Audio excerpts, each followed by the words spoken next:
Hello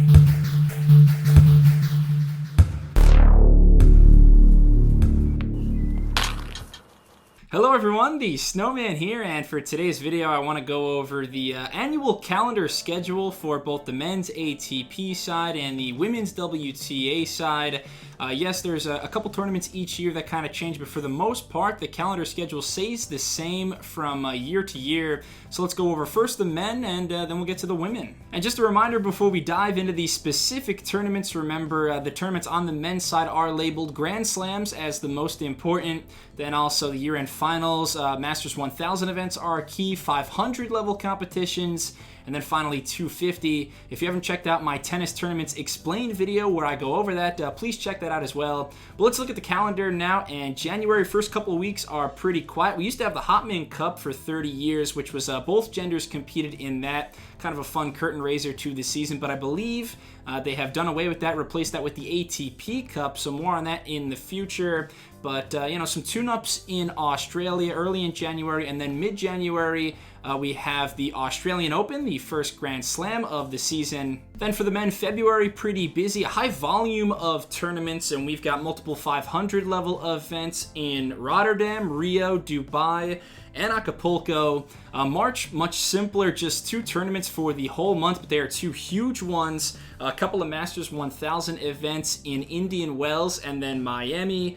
Those 2 events, the only Masters 1000 with 96 players. Most of the other Masters have 64 players, just as a reference point. Grand Slams have 128.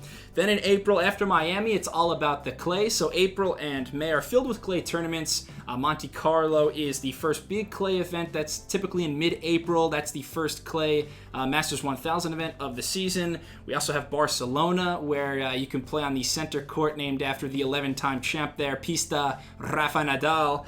So that's a 500 level competition. And in May, we have back-to-back weeks with 2 more Masters 1000 events on the clay. First one, Madrid, and then right after Madrid, we have Rome. So plenty of smaller 250 level events sprinkled in as well. I'm not going to go over all of those. But then in late May, heading into June, we have our second major. That is the French Open, also known as Roland Garros. All right, then after the French, mid-June to mid-July is officially the grass court season, and there is no Grass Masters 1000 event, but a couple of high-profile 500-level tournaments in Halle, Germany, and Queen's Club, London. And then we do have Wimbledon the first couple of weeks of July. That is the 3rd Grand Slam of the year, obviously played on grass. Rest of July, then, pretty quiet. A lot of players will take that time to kind of rest up and work on some training. But then August is the heart of the hard court season. We have a 500 level tournament in DC, the City Open, and then another set of back-to-back Masters 1000s in August. That is the Rogers Cup, which alternates being in Montreal and Toronto every other year. You also have Cincinnati, and at the end of August going into September, the final Grand Slam of the season, my favorite, the US Open in New York City. September, not a huge month, but we still have plenty of big tournaments left on the calendar year. It does not end with the US Open. So in September, a couple 500 level hard courts in Beijing and Tokyo. And since September, not really that crazy of a month. They have also added the last few years the Laver Cup, which is a new kind of fun exhibition. Roger Federer has been a big part of that. But Laver Cup, just kind of a fun event where it's Team Europe versus Team World, typically 6 players against 6, and it changes locations. Singles and doubles, though, just a fun, light, kind of entertaining 3-day event. And once October rolls around, we have our final 2 Masters 1000s of the season. So that is Shanghai at the start of the month and the Paris Indoors towards the end. We also have 2 more 500s in Vienna and Basel. And then finally we get to the end of the season in mid-November. The NexGen finals are always first, so that's kind of the year-end event, but for the younger players. And then for the best 8 players of the season, we have the ATP year-end finals in London. And that's not including Davis Cup, which is kind of sprinkled in throughout the year. And I believe they play at the end of November, their finals. That's the international event throughout the season.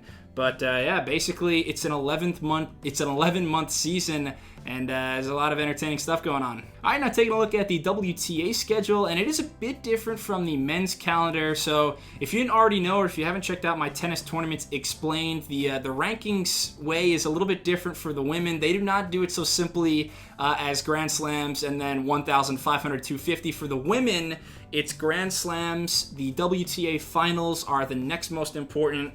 Then it's Premier Mandatory, Premier 5 just under that, basically on the same field, but Premier 5 just under Premier Mandatory. We also have Premier then, and international events are kind of the less notable events. So taking a look at the women's schedule, like the men, January mostly about the tune-ups in Australia and the Australian Open for the 3rd and 4th weeks of January. Important to note, the men and the women are not together for every event throughout the year, just for the Grand Slams and other select events that overlap, but they do not travel together the whole year, so that's why we're going over the women's schedule as something different. But February, a big Fed Cup month, so that's just like the Davis Cup for men, their annual international competition. The women also have their first Premier 5 event in February. That's, remember, Premier Mandatory and Premier 5 kind of act like the WTA's Masters 1000s. So in February, we have a big hardcourt event in Dubai. Then for March, the schedule is actually exactly the same for the women as it is for the men. We've got the two big tournaments. They are Premier Mandatories for the WTA. That's at Indian Wells in California and Miami in Florida. Lots of prize money on the line at those two events. Once April rolls around, the women are on the clay. So April with a large quantity of events, but nothing too significant. May, however, does have Madrid and Rome back-to-back, just like the ATP. So the women and men will be together for those. Madrid is the 3rd Premier Mandatory, and then Rome is another Premier 5 event. And then, of course, at the end of May, we have the French Open. June and July, then the grass court season, and it's fairly condensed as we lead up to the first couple of weeks of July and the Wimbledon Championships. After Wimbledon, the schedule fairly light as we head into the hectic month of August and a lot of hard court fun. We have the Rogers Cup in Montreal and Toronto and Cincinnati, so women and men back together for those events. Both the Rogers Cup and Cincinnati are Premier 5 level events, so 900 points awarded for the winners there. At the end of August, everyone back in Flushing Meadows for the final Grand Slam of the year, the U.S. Open. Then for September and October, most of the remaining tournaments are out in the Far East in Asia. In late September, we have the Wuhan Open. After that, the China Open in Beijing. That is the final Premier Mandatory event. And then finally, the first week of November. So women wrap up actually like a week or two before the men. But early November, it is the WTA year-end finals. And that used to be in Singapore, but I believe for 2019, it has been moved to Shenzhen, China. All right, so if you have any scheduling questions about either the men's calendar season or the women's, please leave a comment, let me know, and thank you so much for watching. If you enjoyed this video about the annual tennis tournaments, please subscribe to the Snowman Sports Media, give me a thumbs up, and thank you so much. Cheers.